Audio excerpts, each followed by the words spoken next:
Everybody. Hello. Okay, Mrs. Curry, we can hear you, so we can officially start the meeting now that Mrs. Curry is online and present. So thank you again for coming. Thank you. We had originally planned on this meeting being the first one back in person, but thanks to the Delta variant, we're back to a virtual meeting for this community meeting. We will try and return to an in-person meeting once we hopefully get out of this, latest spike in infections. And as you know, our hospital beds are officially all taken up. And 2 weeks ago, we started transporting ICU patients to LA because we had no longer any medical personnel to address the record COVID cases in Fresno County and in the city. So that's the reason we're back virtually. Thank you to 30 attendees and the 20 panelists for making time this evening to get an update on all the great work with Transform Fresno and the TCC resources provided by the state, as well as all the local partners who have provided matching funds. With that, I will turn it over to Courtney Espinoza for the meeting. Hello, everybody. Thank you so much for joining us tonight. Can you see my slide? All right. So we'll go ahead and get started. No, I can't see it. Okay. How about now? Can you see it now? No, my screen is black. Barbara, I think it might be an issue on your end because everybody else. Well, I saw Galvin's picture and everything before, so I don't know. It might be the screen share feature. Barbara, you might want to try to log off and log back on. That should resolve it. Okay, so thank you all for joining the Transform Fresno Outreach and Oversight Committee quarterly meeting. So I wanted to let you know that we do have simultaneous translation services available in Spanish and Hmong tonight. All participants should join a language channel in order to listen and communicate with participants. So you would do that by first selecting the interpretation globe at the bottom of your screen, then choose your preferred language. We also have live transcript subtitles showing on the bottom of your screen as well. You do have the ability to enlarge the font of the words or turn the feature off completely by clicking the live transcript button on your Zoom controls and then go to the subtitle settings. So now I would like to ask our Spanish interpreter to provide these instructions in Spanish. Muy buenas noches a todos. Esta junta tiene interpretación simultánea en el lenguaje de español. Para poder acceder a la interpretación, seleccionará el icono de un mundo que aparece abajo de su pantalla, seleccionará el canal español y también los invitamos a poner en modo silencio el audio original para que solamente esté escuchando una voz. Muchas gracias. Thank you. And if I can have our Hmong interpreter and provide those same instructions. Nhớ dùng sẽ tỏ số lên số tù là cũng phải mong non đó lúc thông sĩ thả nó do hai tên này saoต้องกับphong trào lúc thọ nên cả trong đó họ và luôn địa tê nhớ cho họ người chạy hai tên interpretation này nè họ hai tên mong muốn cho nhớ trong họ cũng chạy này thế lý do nó ở trong đó. Thank you. Great, thank you so much.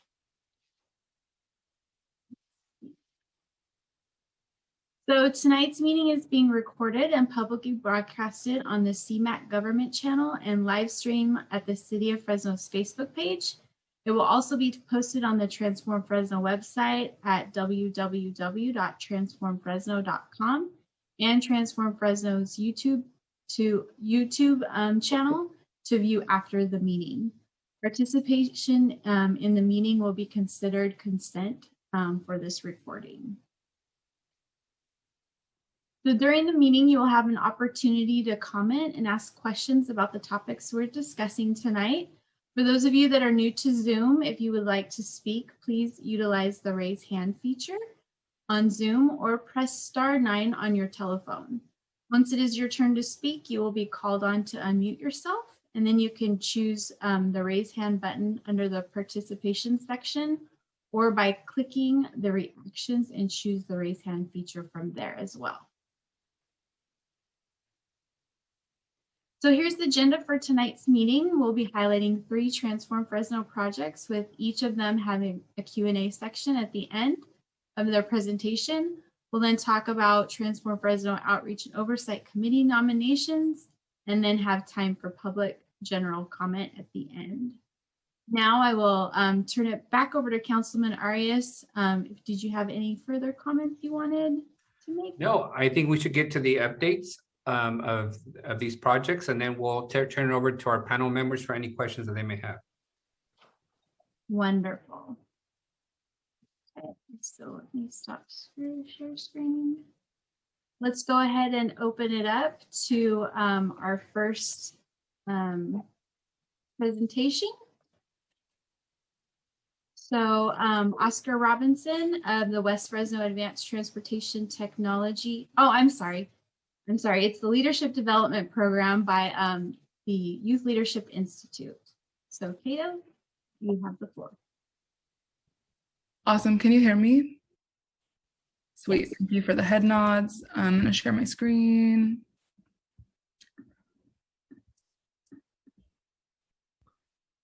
It's been a sec since I've used Canva to present, so just let me know that everyone can see this. Hopefully. Cool. So quick disclaimer at the top here.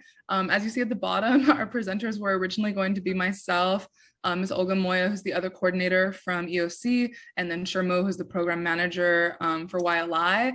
But babies were born and illness happened between the last 18 hours. So it's just me.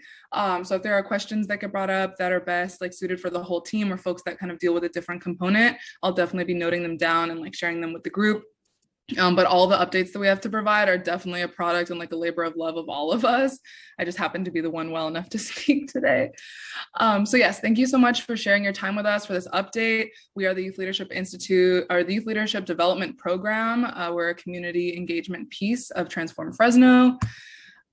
Just wanted to shout out our staff members again, not all who are going to present today, but who have been a really integral part of planning these events and things that we're updating you on today. So Joby Jones and Nicole Hutchings, whose time is both shared in kind from EOC, and then Sharmua as well.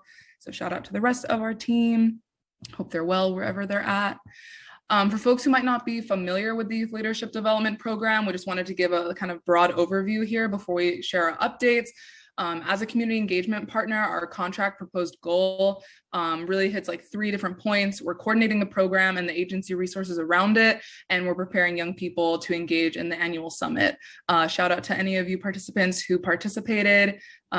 today who participated in our annual summit on youth perspectives. It was a lot of fun. Love being able to have virtual engagement. The how of us meeting these goals really is to recruit and train 48 young people total over the 4 years, roughly working out to a cohort of 12 each year, give or take a few. Some cohorts are going to be a little bigger, our first one being our first year, and virtual a little smaller. But overall, we're still coordinating a program that's focused on personal and leadership skills development, and we're preparing these youth leaders to really be a part of this leadership pipeline in the project area so they can support and engage with the projects and at meetings based on their capacity and their comfort, of course. The curriculum priorities that were designed by young people, for young people during the pandemic, are down here. They range from really fundamental and kind of classic leadership skills to things like wellness, which is so important for longevity in their participation, as well as budget and financial literacy, history of Transform Fresno, and environmental justice.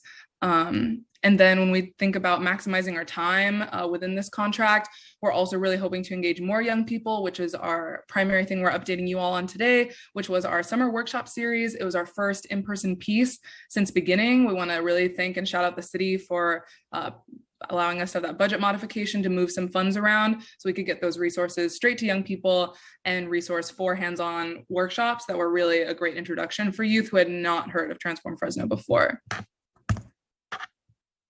Click. Okay, cool.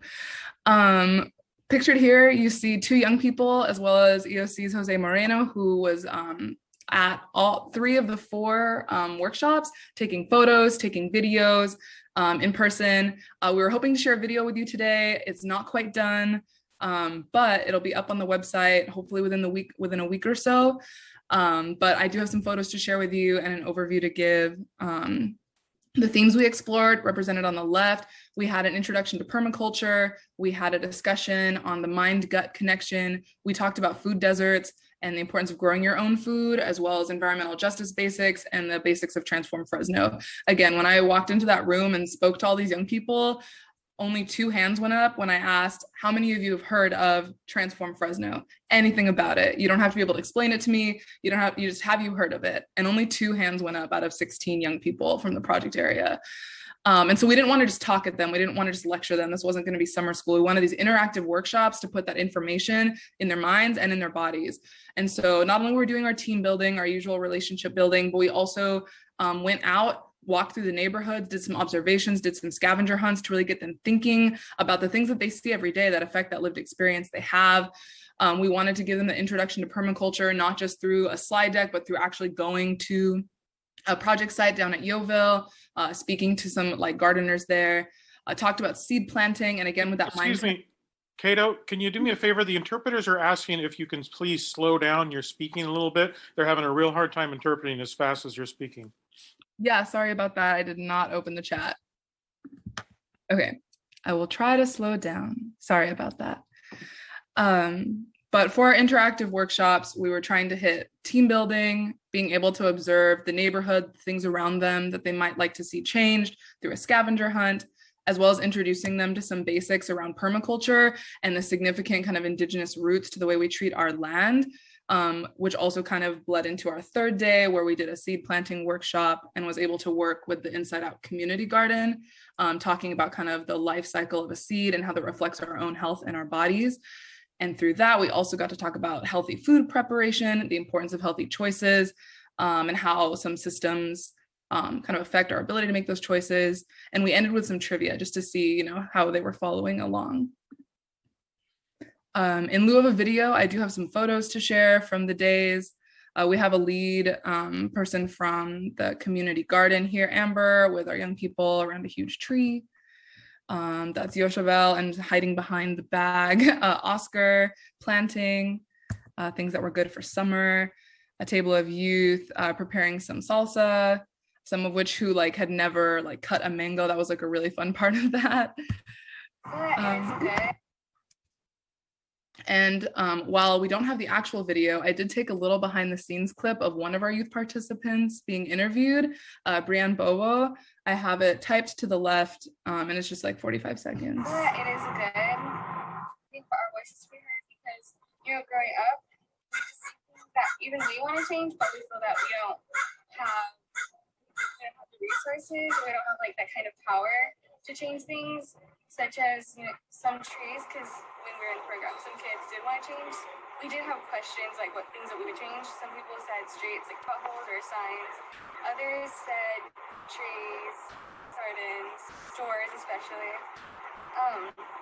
So things like that we can kind of just bring to the table, but we don't know that we can. But with programs like these, it shows you that you really can come, even though you're younger, there's spot and there's opportunity for you too.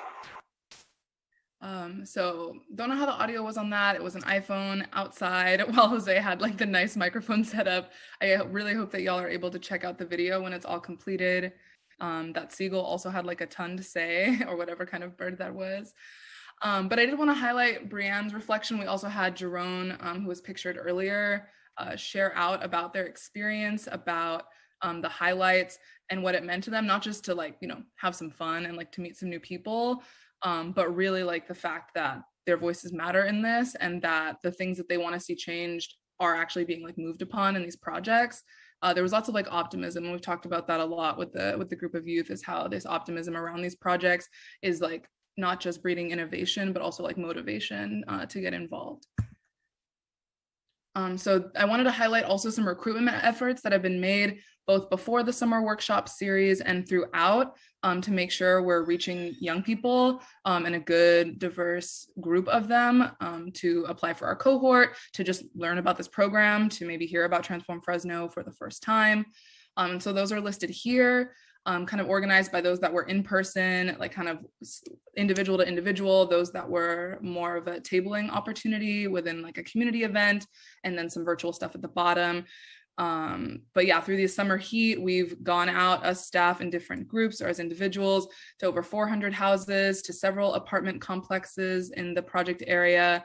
We've attended community events with COVID guidelines being met, some back to school health and resource fairs, as well as a Grizzlies game. And we've been able to show up to as many virtual, kind of hybrid and in-person back to school nights and like club rushes in the project area and schools that are around that we know some folks like to transfer over to, just so we're trying not to miss too many people. I think our experience here and reaching so many doors, speaking to so many people face to face is really that halves and halves and halves. You reach out to so many people, maybe about half of them like soak up what you say. About half of that number might show up to like the first thing, or they'll have another engagement, and about half of that number will come back, and half of that and half of that. So we know, again, while we're programming in this pandemic, while schools are back in session, but young people are some of the most vulnerable to the Delta variant right now, that any participation is good participation, and that we're really trying to prioritize quality of their engagement, because we know that that's how we'll like maximize their engagement. And as we gear up for our second year, we're preparing for a kind of hybrid model of both virtual and in-person curriculum delivery. For right now, we are able to meet in person, but we don't know how that may change or how a shutdown of our community center might affect our in-person plans. So we want to be prepared to deliver that virtually, but for right now, we're moving forward in person. We have the plans for the return of guest speakers that we were able to bring in both last year and this summer. Pastor Lee Pointer, Dr. Venice Curry, the Inside Out Community Garden lead, Nia Hodge, and more are in the works. And then collaborations with other TCC projects, hopefully, you know, gearing towards some community-wide events for the fall and the spring. We've been talking to some folks through Thrivence about like a bike giveaway and kind of a bike share possibility, as well as like a pumpkin patch kind of Halloween type event over at Yeovil that the youth are really excited to be a part of. And our first in-person welcome meeting for our year 2 cohort is going to be Thursday, September 16th. So it's coming up. 8 of the 12 spots are filled, and we have a couple more in-person events this weekend and at the beginning of next week to really reach out and get some more folks to apply. Yeah, and with that, this is just the front half of a back-to-back flyer that we've been using. Shout out to Miss Olga. I did not get her headshot earlier, but she's the other lead in this project with me, and these are some of the youth that participated during the summer workshop series. And that's it for me. Awesome. Thank you, Cato, so much for that presentation. Now we can open it up to any questions and answers or questions that anybody has. Just go ahead and raise your hand, raise your virtual hand, or press *9 so we can see. We'll also take questions from our panelists as well and committee members.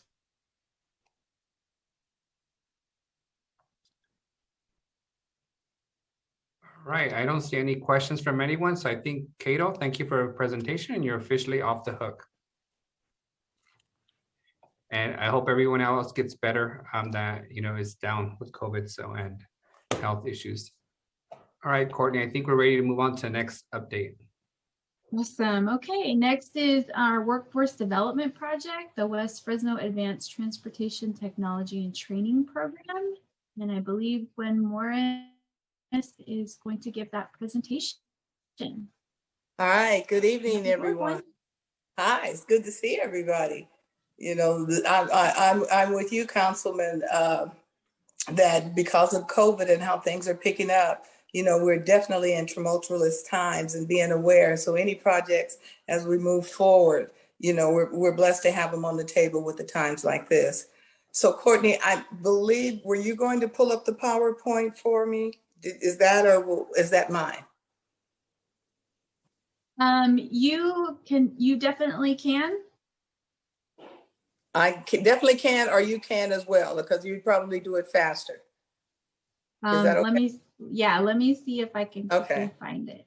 I'll just do a quick update, you guys, and we also have Jack, the owner of United Trucking, on the line to answer any questions about where we currently are. And as Courtney pulls the diagram up for us, I just want folks to be aware that we are open, that we have about 7 students now who are enrolled in the program, and that we're moving forward. Once we get our community and states together in terms of how we're going to be able to continue with school. We've had so many folks who started school, including some of ours who've gone through the trucking program, who've had to stop as a result of the COVID. But, you know, once we get through all of that, I'm sure because that our trucking, we will meet all guidelines. That's all. So West Fresno Advanced Transportation and Technology, our goal was to train 200 students over the course of the time period for certification for trucking and low energy and emissions trucks. Can we move it up a little bit, please? Oscar Robinson is the executive director for this program, and he allows me to assist him every now and then. So as you can tell, we have 200 participants over the entire year. Participants will complete 160 hours low emission truck driving with placement attached to that. Again, we've had some issues in terms of making sure that we had purchased the truck. If we move up, our truck was just purchased in July.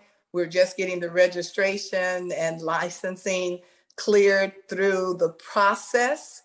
So the purchase of the truck actually slowed our process a little bit, but I think it kind of coincided with what is happening in community around our health issues. And so with that being the case, we are on target.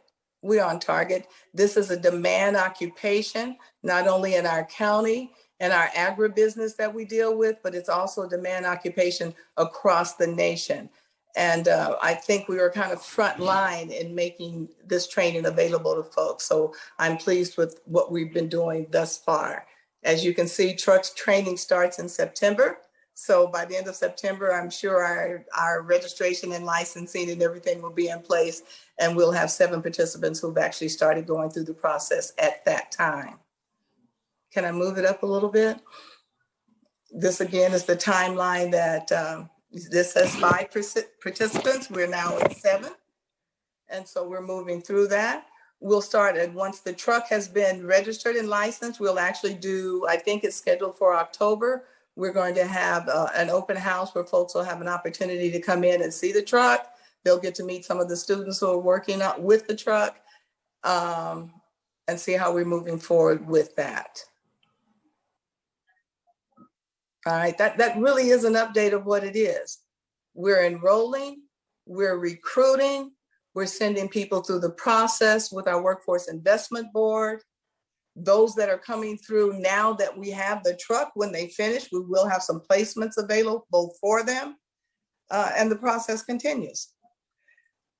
Jack, again, with United Trucking, I believe he's one of the participants, and if you have some questions directly related to Jack, what's happening at the school, feel free to ask those, and he's available to answer any of those questions. Or if you have any more questions in terms of logistics and where we are, I'll be happy to answer them.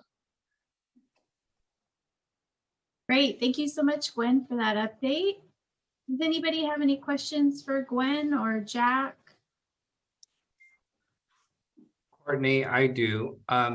Could you remind us how many people were scheduled to be trained with the award? A total of 200. 200. And thus far, I know you just mentioned you just received the truck, but what's your anticipation for training those 200? By when? Do you have a plan? By the end of the contract year, I believe we'll meet that goal. And keep in mind, it also depends heavily on what our United States and our county is doing with COVID. That's a major piece in how it's impacting not only the recruitments and enrollments that we do across the nation, but it's also what is happening within our school systems. And so we work in conjunction with what's happening nationally. So when do you anticipate training the first cohort or the first group, and how many of those would that be? That'll be the total of 7 that we have in the loop right now. And by the end of September, they'll be with the trucking company provided that all licensing and registration are in place. Okay, so by September 7th? I said by the end of September, they should be all enrolled and actually utilizing the truck. And the holdup has definitely been that process. I don't think anyone anticipated how difficult it would be for us to actually purchase a truck and run it through this process. And so that has been a huge holdup along with the COVID. But I don't think any of those issues are minimizing the need for the truck drivers of the low emission trucks that are coming through our state. It does not minimize the need. And so we'll continue to recruit and work that process. So just to have clarity in my own head, by the end of September, we'll finish the first 7. Would they be completing their training? No, because the truckers, they will have at least have access to the truck. So when are they anticipated to complete the training? I will have Jack, actually, if Jack is online, to give you that specific with that, if he's available to do that. I'm not familiar with truck training, so I don't know if it's a 6-month program or a 6-week program. It's a 160 hours program in terms of training and all of that, but I don't want to do the specifics. I know that Jack may be available to do that. Jack, we have you online. How long would the training program be? Okay, normally it would take 160 hours. Because DMV is very slow. It's taking us roughly 2 to 3 months now. Okay. Let me give you a little example for so student signs up with us. We start getting a permit, which will take 2 weeks. Once you get permit, you have to wait another 2 weeks to just get a drive test at DMV. And drive tests could be out a month to 2 months. And if you fail, that's another month out. So right now, I'm hoping the first 7 will be graduate sometime in October. Got it. So they graduate from your course in October. Yes, sir. And then when do they start working? Honestly, I just talked to another company this evening, and there's so many jobs for trucking. As soon as they get a license, as long as they're willing to work, they have a job. Yeah, so that's what I stopped. Okay, I'll go to other panel members. I see the hands raised by, I think the first one was Morgan.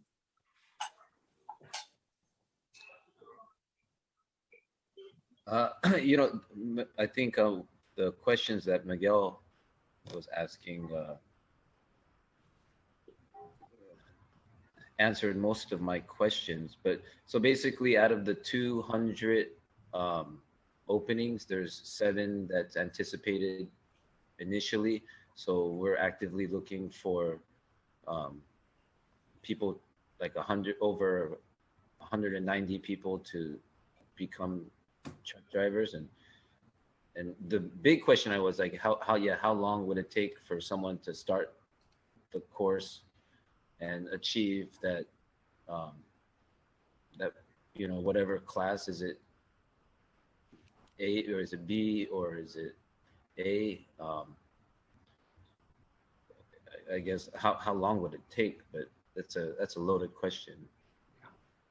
So if I understand it, Morgan and Jack, you can clarify this for me, but the first class will start end of September, and then they go through 160 hours of training, which you're anticipating will take about 3 months. And then they should be ready for a job in January? No, the first class already started. And my understanding is that they will be graduating sometime in October. Got it. And they'll be ready for a job in October, end of October. End of October, okay. Yeah.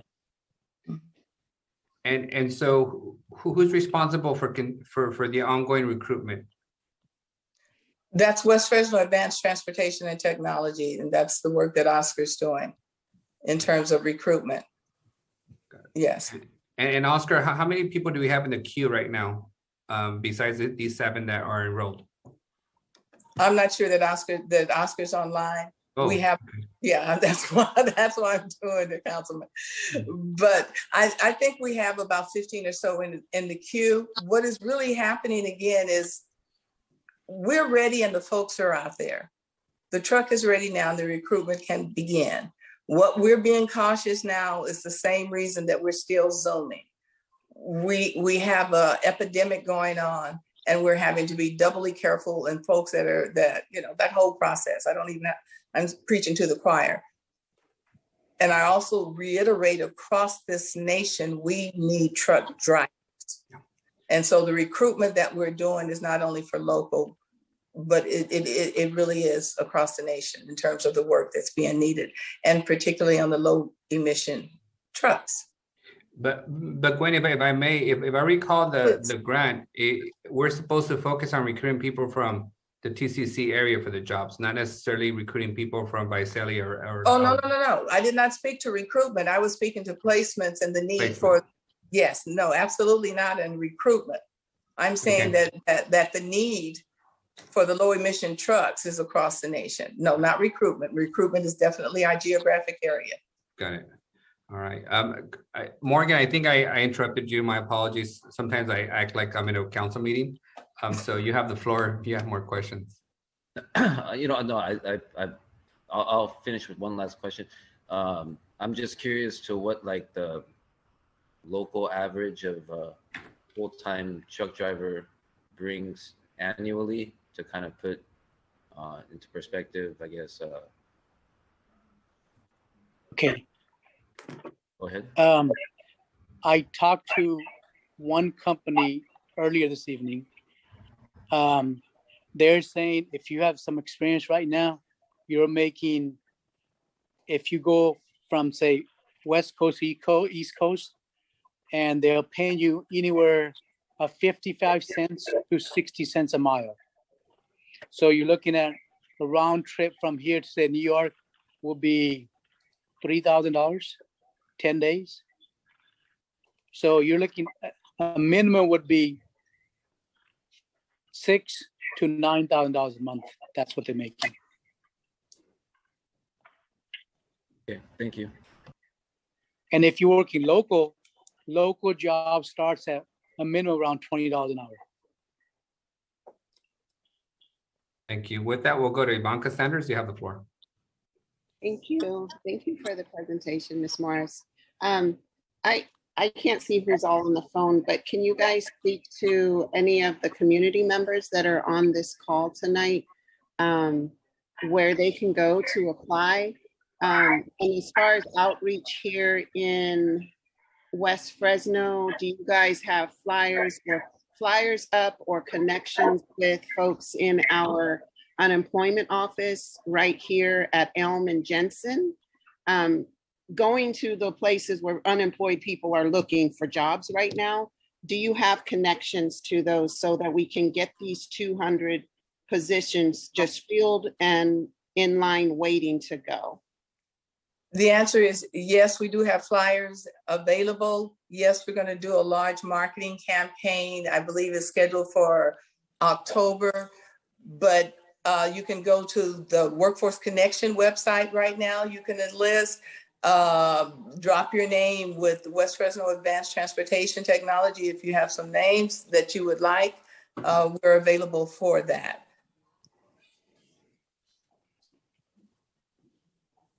All right. And the flyers, and I think mainly some of the pieces as now that everything is solidified, that truck kind of made it available. You guys will be seeing more of the recruitment and more of those marketing efforts that you're referring to. Ivanka? That was it. Thank you so much. All right. We'll go to Ms. Kimberly McCoy. Hi, Ms. Morris. Nice to see you. Haven't seen you in a while. Thank you for the presentation. I just have a follow-up question to Ivanka's question. Has there been any placements like on social media, job websites like Indeed, LinkedIn, and things like that to do recruiting? Or City College? Yes, there has been some made. We're also remember that our partner is Workforce Investment Board. And so there has been some recruitment done through that agency as well. And now that COVID is over and our truck is purchased, you will see more opportunities for that. We were shut down for a minute, and we've done a slow outreach because of the truck. We want students now to be able to come through and complete the process. So you'll see it. You'll see us. Okay, and my other question just slipped my head. So if anyone has any questions, go ahead and I'll chime in when it comes back to me. All right. If Mrs. Morris, if you can just make it a point to send Courtney all your marketing material so that we can communicate out to the partners and put it out locally. We want to make sure as many people in the area are aware of it. And then while Ms. McCoy thinks of a question, my question is how many people can you train at once? Is there a limit to your cohorts? I'll have Jack ask that in terms of the truck itself and how many he can train. Jack, if you're still on. We could probably train between 10 to 15 at a time. Okay. And at a time, is that like a 30-day window or a 90-day window? What's your time frame? That would be between 40, let me see, month and a half to 2 months. Okay. Perfect. That gives us a good idea. Miguel, this is Sandra. I do not have an option to raise my hand. I'm in the car. Go ahead. Okay.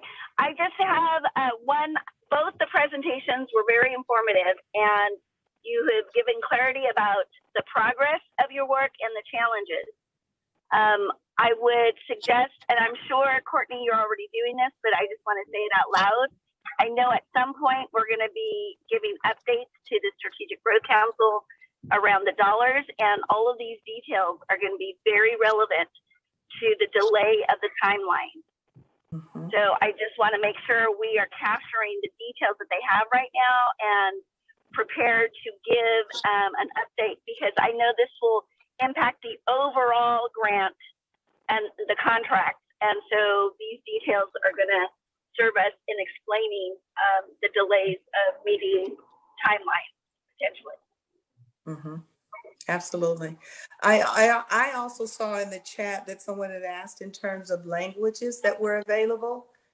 Again, I think that's Jack, if you have a response to the more than one language to train. And I'm actually not sure of that piece.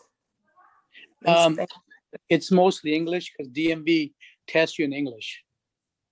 The written test in English plus the drive test, you got to be able to speak English. Thank you. My other follow-up question, Ms. Morris, is when the project originally kicked off, how many students did you have sign up before COVID? And has there been any follow-up with them to participate into the program again? Absolutely. I think before COVID, and I'm speaking before COVID, we had started with about 15 students, and then COVID hit. But keep in mind, not only was COVID the issue, but as we're recruiting, one of the questions that students want to know is, how soon can I finish? The exact question that everybody's asking in terms of how long does it take for the training? Students wanted to know that as well. And so we kind of had a slow start due to the fact we could not get the truck purchased and the licensing and registration done, except for July or August of 2021. And so there were students that were ready to go, and that entire process slowed it. It did. It impacted that along with COVID. Okay. So that is really what happened in for recruitment along those lines. We are ecstatic about finally having our truck and being able to recruit to that truck. And I think that is a process that no one really knew was going to take as long as it did. So that was a learning curve. Yes. That's all it is. It was a learning curve. Being married to a truck driver, I do understand the process of purchasing a truck and things like that. Are you guys in talks to purchase another truck? Because trying to train 200 people on one truck would kind of be like challenging. According to our budget, as long as we're doing well with the one, okay. we'll hit our mark. We'll hit. If not, we'll come close enough for. I won't say for government work, but we'll come close enough to the mark. Yeah, we'll hit the mark. Thank you. It just require a more strenuous kind of outreach and marketing now. That's all it is. Absolutely. And then I have a question for Jack. I understand that now truck industry is getting away from having a logbook where you write in, they're doing everything electronic, but sometimes, you know, with technology, things go haywire and you're not able to do it. So are you training the students to be able to keep a log, a drive log as well, a written one, as well as having one electronic? Right now, we're teaching them a written log, not the Okay. electronic one. Yeah. Perfect. All right. And also, I know from being married to a truck driver that truck drivers tend to not do pre-trips. Are you expressing the importance of pre-tripping your truck before you head out on the road? Well, this is how I teach my students, is that it's better to find a problem in the yard so you go home with this problem in the truck than finding a problem on the road somewhere you're stuck in the truck. Thank you.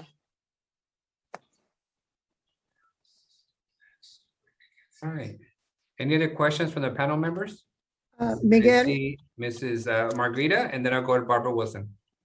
So the following what Sandra had said about collecting the details from the different projects and understanding what was reported out on the delay of the number of students, cohorts, and obviously it sounds like it's understandably at a slow start.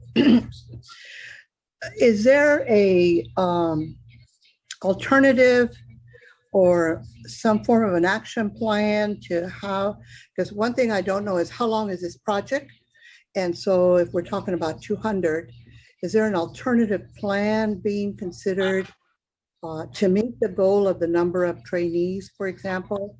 I think that's important. I mean, it's not a question to answer at this moment, but rather food for thought of what we're going to need to look for as we need to report out the progress of the different projects. So Margarita, you bring up a good point, and based on this update, I'm going to have Courtney sit down with this team and scope out, how they're going to get to 200, so that as we talk to SGC and we're briefing them on all the projects, we know which ones are going to need additional attention or support, or which ones are kind of out of our control. But that's why I was trying to hone in on how many people can you train at once, how long does it take you, because all that's going to matter. And so far, every project that TCC has funded has been meeting or surpassing the initial goal set by those awards. So I'm hopeful that we can continue doing that. Right, and we want them to be successful. We want all of them to be successful. So wherever we're able to step in and help with some development of it, I think that's where we should be at. Yeah. And I think, and thank you, Margarita. And I think one of the main issues on it is successful now is the recruitment and studying our communities and their ability to actually participate in the programs of this nature. Yeah. So, apples and oranges in terms of what the outcomes are. And also, I'm just going to add this piece that one of the beauties of partnering with someone such as United Trucking, who have been there, we did not introduce truck training to them. That's why you have partners like that. And so really keying in on developing those kind of relationships that will allow these kinds of programs to continue, I think is a key component of that. So let's not forget those companies that we're partnering with that have been doing this and have been working with folks like Workforce Connection for a longer period of time than we just started with them. So who your partner is important. And so that's a shout out, Jack, to the work that United Trucking has been doing and has continued to do it as well. All right. Before we go to Sabrina, I do want to, express this point. My experience with the WIB has been that they're not really that good at serving the hard to serve neighborhoods or the hard to serve residents. So that's why this was one of the awards. We wanted community-based organizations and others to try and close that gap. The WIB is very much focused on meeting their federal numbers. So if you have a bachelor's degree and you're unemployed, you're a good candidate for the WIB. But that's not the kind of folks that we're trying to get up and running. So let's keep that in mind. But with that, I'll go to Sabrina. I think she was. No, let me, I'm going to respond to that, Miguel, because that's why the partnership is with West Fresno Advanced Transportation and United Trucking. Agreed. Now, who the big partners are was established by the process. Yes. United Trucking and West Fresno Advanced Transportation. And real numbers in real time. All right. So that whatever's reported out will really benefit because it speaks to the truth of the work that is being done. Understood. With that, we'll go to Mrs. Kelly. Thank you. I think some of my questions have been answered because my hand has been up for a minute, but I was wanting to know, like, what are your training goals quarterly? Because that 200 number reach with one truck is a pretty steep goal. My brother is a professional truck driver too, and I know he trains new truck drivers. And I'm just thinking one truck to service 200 drivers is just seems to be, I don't know how you all are going to make that happen. Doing any simulation, so help me understand the training process. What is the curriculum in the process? I'm going to do both. I'm going to say some things and then I'm going to let Jack say some things. You guys, let's be real about how we report and what we're saying. The real is we have to train students to drive trucks. Over the last year and a half, there has been some uncontrollable circumstances within community all across our industries. And so the 200 number is that goal. Can we reach that goal? I believe we can with a good recruitment process. And what I just heard folks say at this table is that, hey, what does it look like if we increase the recruitment and we help with that to make it happen? Now, Jack, in terms of their ability to train, Jack, with what do we have, 3 years left, 2.5 years left in the project? What do you say? Yes. My understanding was that we was trained between 50 and 60 students a year, which is not a problem at all. That's right. Okay, so 60 students a year with one truck, and then what is the training schedule? How many weeks before each? I don't know if you have cohorts, but how many weeks per cohort? So we don't, let me speak to that. We don't have cohorts. When the students enter, they start that process. And so whomsoever comes, they're eligible to work. They're eligible to go through the training.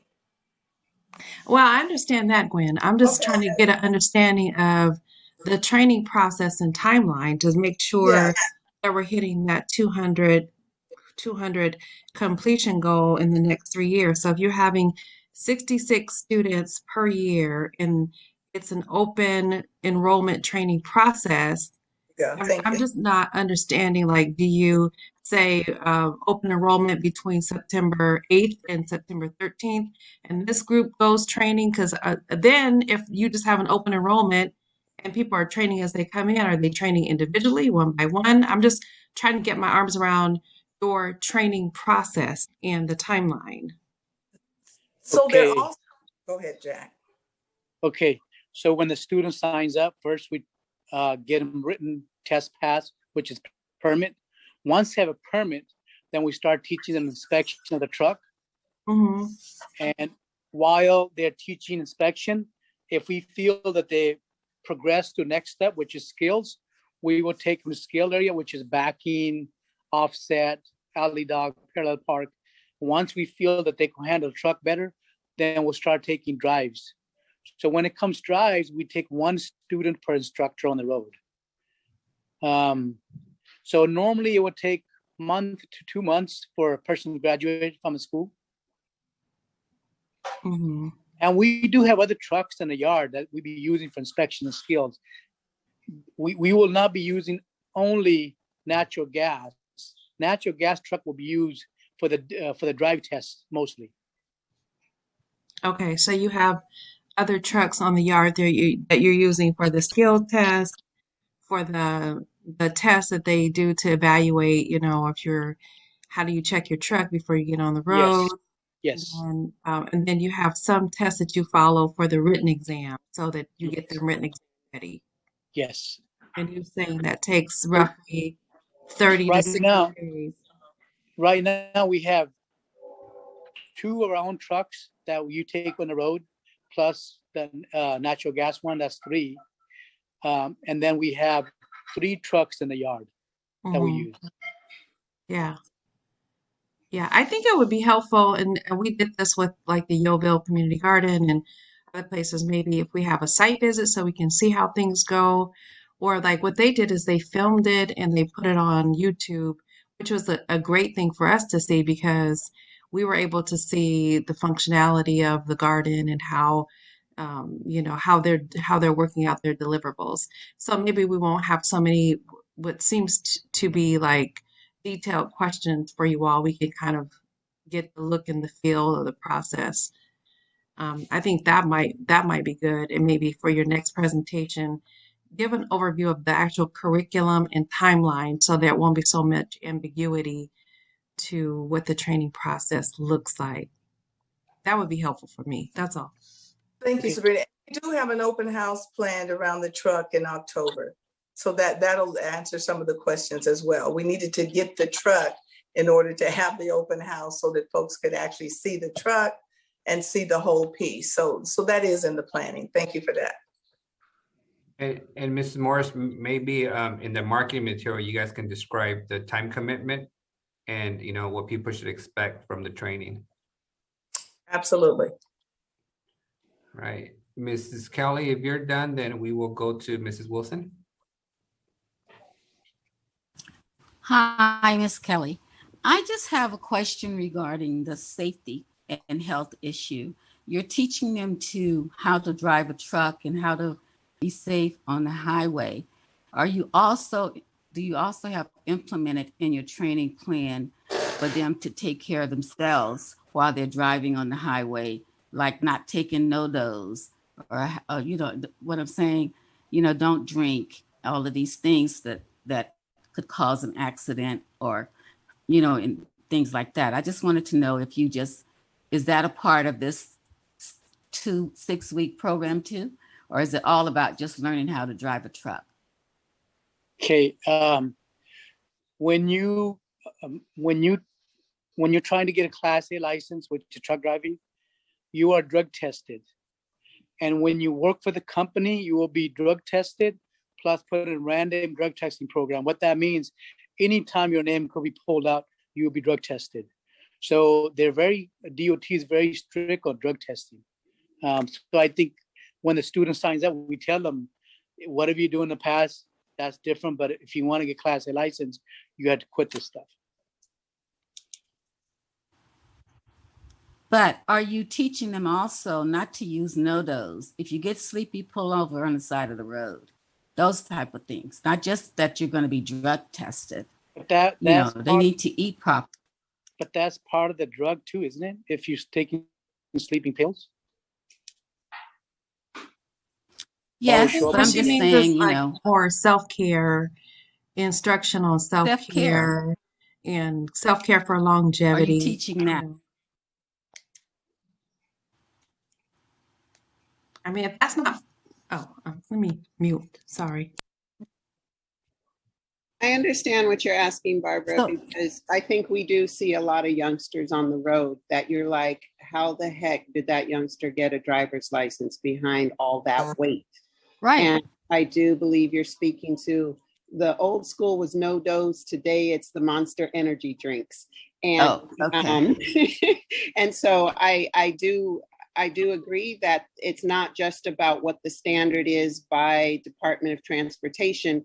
We want to see these young Black and Brown community members coming who are having such a great opportunity to truly be successful at this and be able to say, these youngsters are making this kind of money every year, and they did it in a very supportive and a successful way. So, Jack, if there is any way possible within your curriculum to really hone in on the youngsters that are coming in to taking advantage of this opportunity, to really let them know, don't blow it, more than just what the California DOT is saying, because this is an opportunity that when you look at the whole wraparound of what TCC is for this community, there needs to be more training than just what's on the black and white line of what the DMV is stating. And I think that's really what Barbara is trying to speak to. If there's anything else in the curriculum that can be done verbally on those one-on-one instructions, more in the sense of mentoring and what that really means to not screw up this really good opportunity. So I'll leave it at that. Thank you, Ivanka. Thank you. All right, any other questions from the panel? All right, well, thank you all for the time, and thank you, Ms. Morris, and everyone and your team for the update. We can now move on to the next presenter. All right, so let's move on to the Voice Gladiator training program. So Eric and Vice Chancellor County, you have the floor. Thank you, Courtney. I'm joined by my colleague, Eric Kroll, who is the program manager representing State Center Community College District. This grant project is a partnership between the Community College District and the Voice Gladiator community-based organization, as well as other partners working with the Voice organization to deliver the training, which we will allude to in our slide presentation.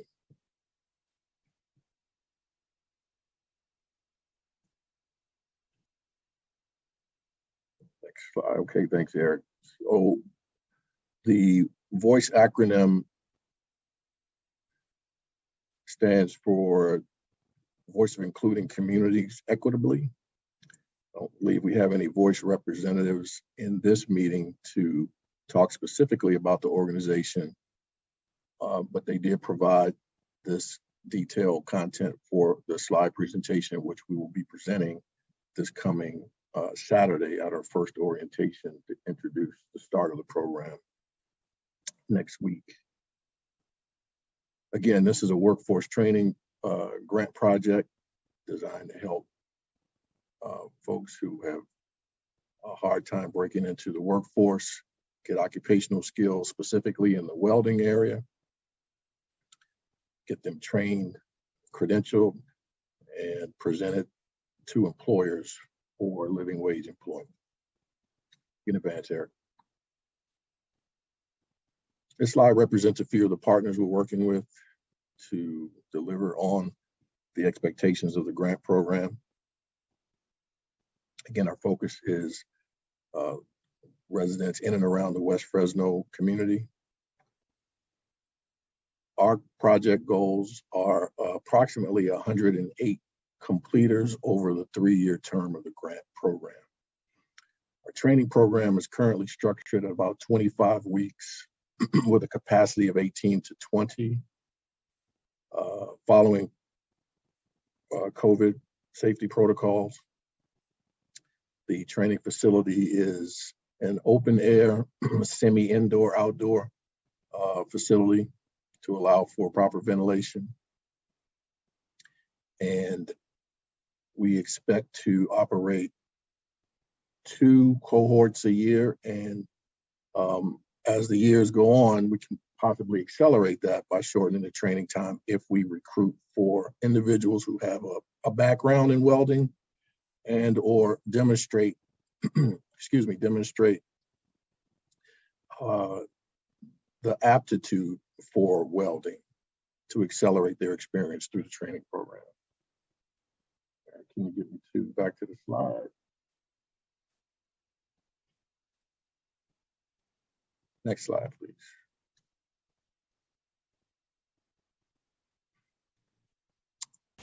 This welding program is broken down into a couple of specific modules.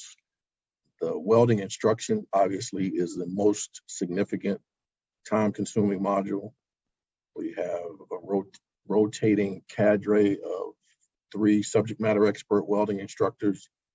I believe 1 or more is bilingual and bring a lot of experience working hands-on with people who have an aptitude for applied learning.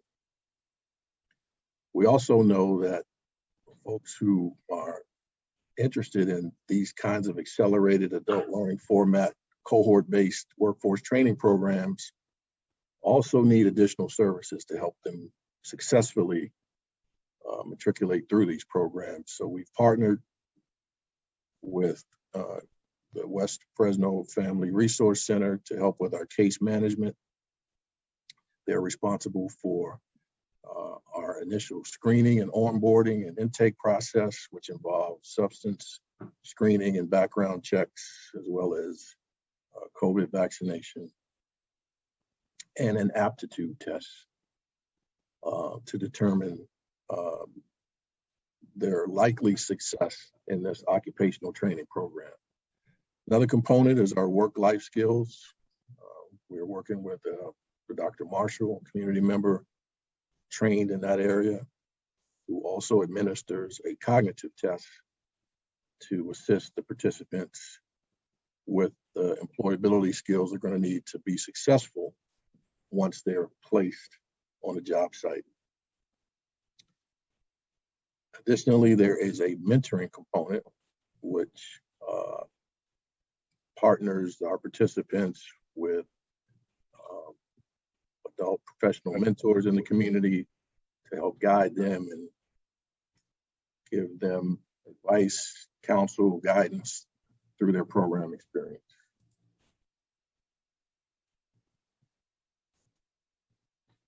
Next slide.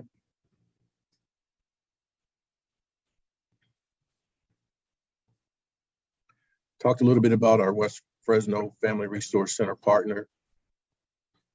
This slide represents their contribution to the program. They're a well-known commodity in the community, and we're really happy to have them working with us. Next slide. Summary of the work and life skills component is listed on this slide. Again, understanding that placement is just the first step. We want to make sure that the program completers are successful on the job. And intervention with life skills instruction is designed to really give them the tools to help them navigate complex interpersonal relationships with colleagues and supervisors, as well as a broader understanding of their responsibilities to be productive wage earner for their families and their communities. Next slide. The matching and mentoring is another critical component. We hope that will assist the participants with being successful as they navigate juggling their responsibilities at home with trying to learn a new occupation and then present themselves to an employer for employment. They're going to need as much advice and guidance as they can get. And so we are pleased to be partnered with organization to help us match mentors with participants, hopefully help them successfully navigate those challenges. Next slide. As far as instruction, most of it is hands-on, but not all of it. So we are using the technology of our learning management system, community college district, to organize the curriculum, the learning objectives being specifically laid out for the participants so they know exactly what is expected of them as they move through the 25-week training program. And again, if they start with a background in welding, it may not take them 25 weeks. If they start with no background at all, our instructors are ensuring us that they can get them employable in 25 weeks. Next slide. We want to make sure that we're presenting all of the possible options to those prospective participants and our completers so they know that at the end of this experience, there is a job earning a living wage that's potentially for them. Part of our role in leading this project is going to be to organize a consortium of employers interested in the work that we're doing to train in this occupation and be willing to both engage with the work as the program progresses and interview and place our program completers. This slide depicts a variety of occupations. This slide depicts, yeah, you can advance. Sorry about that. No, that's fine. We're ready to move. Next slide. The occupations and the prospects for success, something for the program completers to look forward to provide motivation and incentive to keep them engaged in the training. Next slide. Labor market data shows us that the hourly wages and the percent of available jobs in the region. Next slide. And the specifics of the course management system within the community college districts, learning management system, the Canvas application, the class details, the class location, and the first cohort duration. Start date Monday, September 13th, orientation Saturday, September 11th. I believe that concludes our presentation. If you have any questions, Eric and I are happy to respond. Thank you, Mr. Conte. Do we have any questions from the panel members?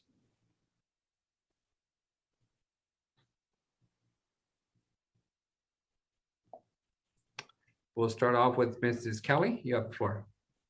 Thank you. No questions. Just wanted to say thank you for the really thorough presentation. So you all are starting this month, is that correct? Did I see the start date correctly? And what's the size of the cohort this month? Say again, I didn't hear. What is the size of your cohort for this month? Okay, right now we're looking at 15. Mm-hmm. The class can hold about 19 students. So right now we're at about 15. Okay. And do the students get a stipend as they go through the process to help with like transportation or the cost of participating? Go ahead. The grant project prevented us from budgeting for any remuneration to the program participants. So while we don't have any direct assistance to the program participants, I think we outlined where we've aligned partnership to provide some other wraparound services and support. Okay. Thank you. I'll also acknowledge, listening to the other presentations, how difficult it's been to get started in this pandemic environment. And I appreciate the patience that the SGC and the city of Fresno, Councilman Arias, has shown as we've navigated the challenges of both trying to organize in this environment with restricted budgets and not being able to meet physically, and the difficulties in recruiting prospective participants. So hats off to the rest of the community organizers and projects for getting it done in such difficult circumstances. Will you all be offering classes virtually and in person as a pivot to the impact of COVID? So here's how our classes work. We have Tooling U is our online curriculum. As far as the virtual portion of the actual hands-on welding, I don't quite think we're able to have that done. Just, a lot of what they're going to be doing is going to be outdoors. They'll be socially distanced. And so we want to have that same, we're reproducing that same environment in the classroom. That's why we kept our numbers between 15 and 19 to make sure that we had spacing. We really would like the students to have hands-on training. I do understand the possible need for virtual, but I don't think anything supplants being able to have hands-on, because that's what they're going to need to do out in the field. We've been looking into it. It is outside of the grant funding process, but it is something that we're looking at. Yeah, I see your point about it would be difficult for this training module to be virtual, being that the work is hands-on and the training needs to mirror what the work is.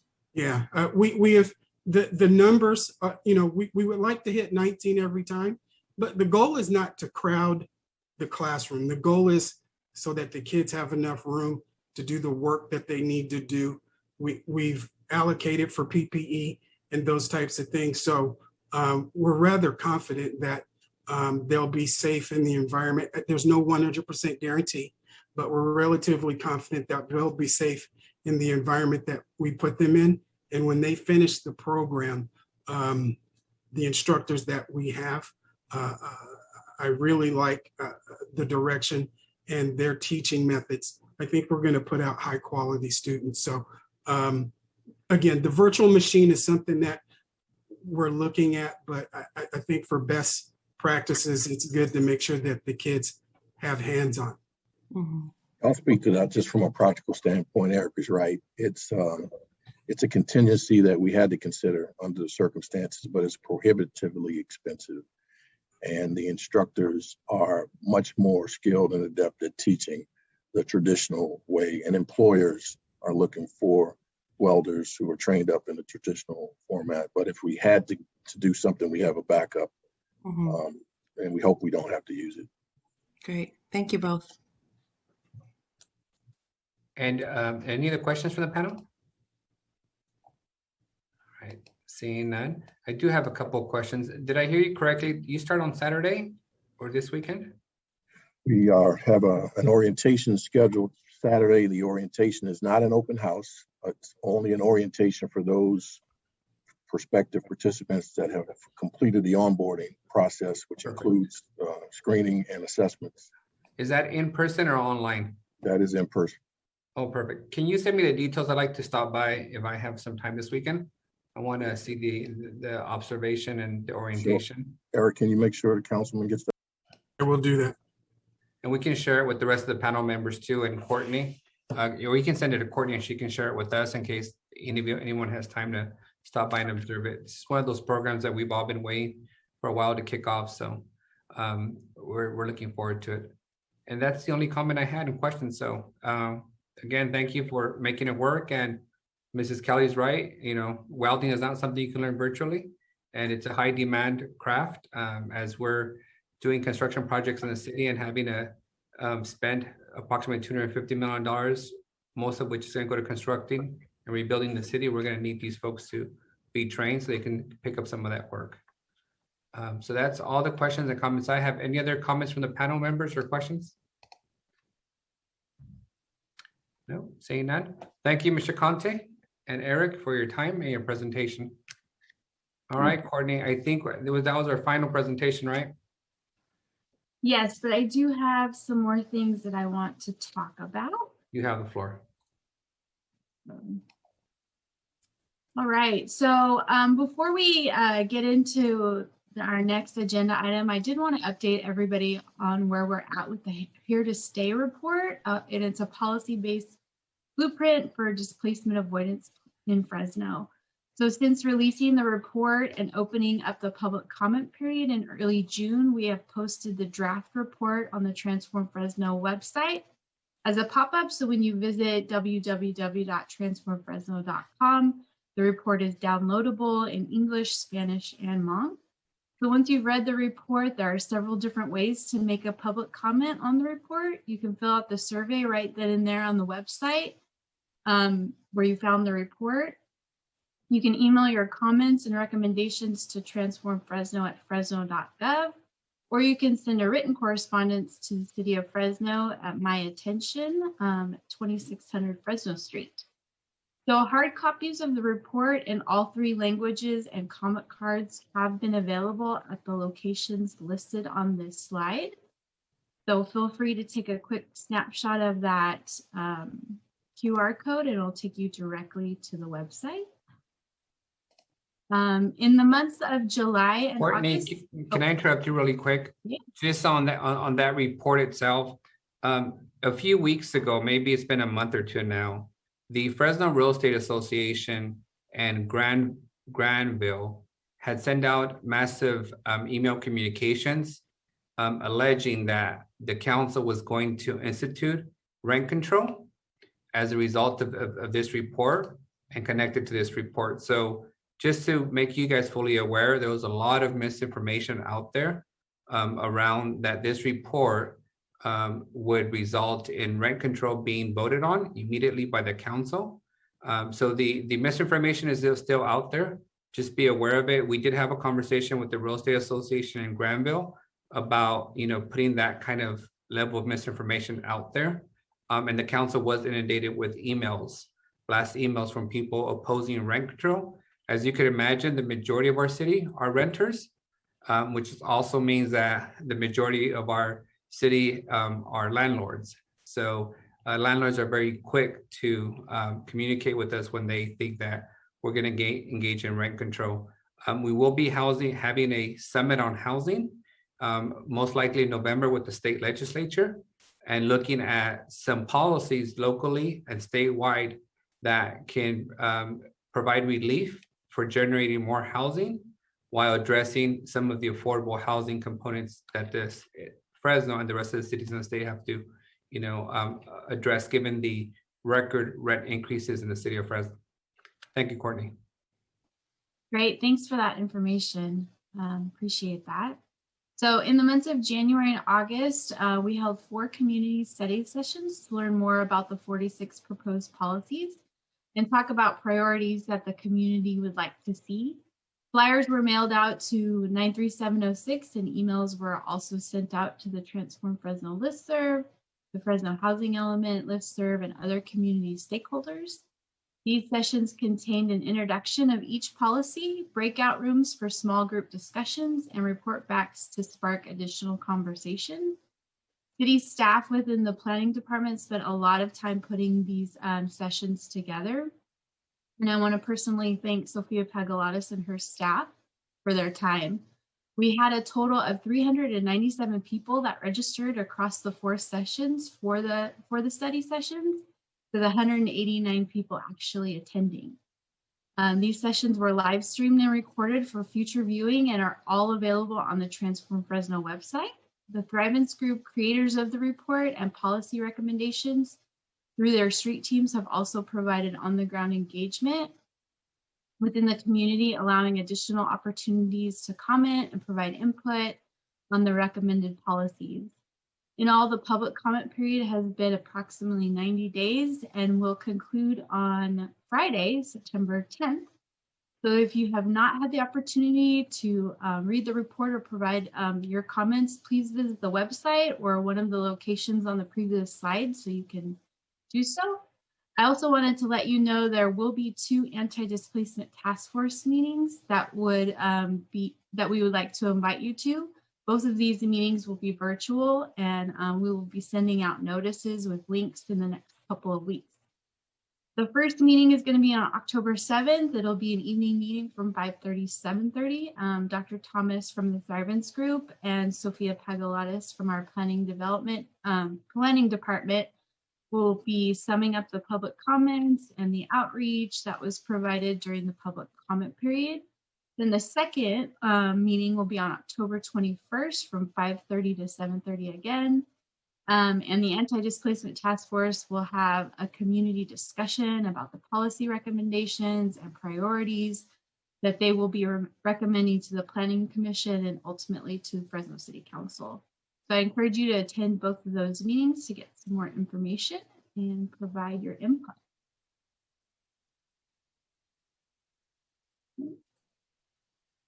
So, on to the next thing is the Outreach and Oversight Committee. So the Transform Fresno Outreach and Oversight Committee contains 16 members from the Southwest, Chinatown, and downtown communities with Councilman Arias as the chair. We currently have 3 vacancies on the committee, 1 representing Chinatown and 2 representing downtown. In order to be a member on the committee, you must have been a voting member of the Community Steering Committee that was originally formed in 2018 to vote on the suite of projects that were ultimately submitted to SGC and funded through the Transform Transformative Climate Communities grant. So on your slide, you will see the current list of committee members and some of their faces and names on the screen. If you were a voting member on that previous committee and would like to serve on this board, or you have additional questions about the position, please email transformfresno@fresno.gov for a nomination form. Once we receive the nominations, we will hold interviews to appoint the newest community members. And we'll go ahead and also post the nomination forms on the Transform Fresno website as well. So that was all that I had. We can open it up to public comment or comments on what I discussed. Anybody have any questions or comments? Any questions from the panel members? I don't see any. Any questions from the attendees? All right, Mrs. Espinoza, I think this concludes our meeting. Thank you all for your time. Oh, Mrs. Curry, I see your hand up. We will hand you the floor. I'd just like to comment that it's been very informative. And while I didn't ask any questions, I think a lot of my questions were answered from the participants. Thank you very much. All right, and with that note, we will conclude our meeting. So thank you all for coming. And we'll see you at the next quarterly meeting. Hopefully the Delta variant and COVID will be more graceful to us and allow us to meet in person. Thank you, everybody. Safe, and please get vaccinated if you're not. Thank you. Bye-bye. Thank you. Good night. Good night.